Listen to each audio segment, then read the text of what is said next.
બારડોલીમાં વિશ્વ ક્ષય દિવસની ઉજવણી નિમિત્તે આરોગ્ય વિભાગ દ્વારા જનજાગૃતિ અભિયાન હાથ ધરાયું. તાલુકા આરોગ્ય કચેરી અને જિલ્લા ક્ષય કેન્દ્રના સંયુક્ત ઉપક્રમે ટીબી જેવી ગંભીર બીમારી અંગે લોકોને જાગૃત કરવા માટે વિશાળ રેલીનું આયોજન કરવામાં આવ્યું. બારડોલીની સત્યાગ્રહ હોસ્પિટલથી શરૂ થયેલી આ જાગૃતિ રેલીમાં ડોક્ટરો, નર્સિંગ સ્ટાફ, આરોગ્ય કર્મચારીઓ તેમજ નગરજનો ઉત્સાહભેર જોડાયા હતા.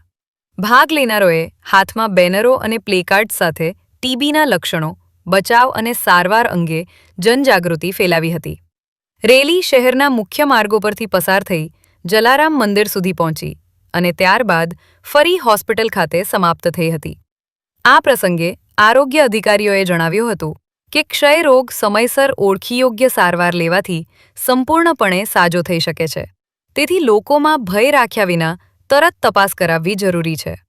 આ અભિયાન દ્વારા સમાજમાં ટીબી અંગેના ભ્રમ દૂર કરવાનો પ્રયાસ કરવામાં આવ્યો. હું doctor Dinesh Vasava, district TB centre, district TB officer, Surat જિલ્લો. આજ રોજ વર્લ્ડ ટીબી દિવસ નિમિત્તે આપણે બારડોલી ખાતે રેલી કરેલી છે, જેનાથી ટીબી નાબૂદી માટેનું જે આહવાન કરેલું છે એમાં આપણે ટીબી બાબતે લોકોને ખબર પડે કે ખરેખર ટીબી શું છે.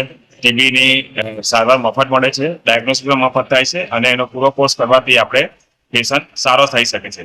અને લોકોમાં જનજાગૃતિ ફેલાય એના માટે આ આપણે રેલી કરેલા છે કે આ વર્ષે 2024માં ટીબીનું જે થીમ છે કે હા, we can end TB lead by people. એટલે જ્યારે પબ્લિકનું પાર્ટિસિપેશન જ્યાં સુધી થશે નહીં ત્યાં સુધી એટલું સરકાર કે એટલું વિભાગ કામ કરશે, પણ જો પબ્લિકનો અને કોમ્યુનિટીનો સપોર્ટ મળશે અને આપણા ચૂંટાયેલા જે બી પ્રતિનિધિ છે તેમનો પણ સાથ સહકાર મળશે તો આપણે અવશ્ય ટીબી નાબૂદી કરી શકીશું.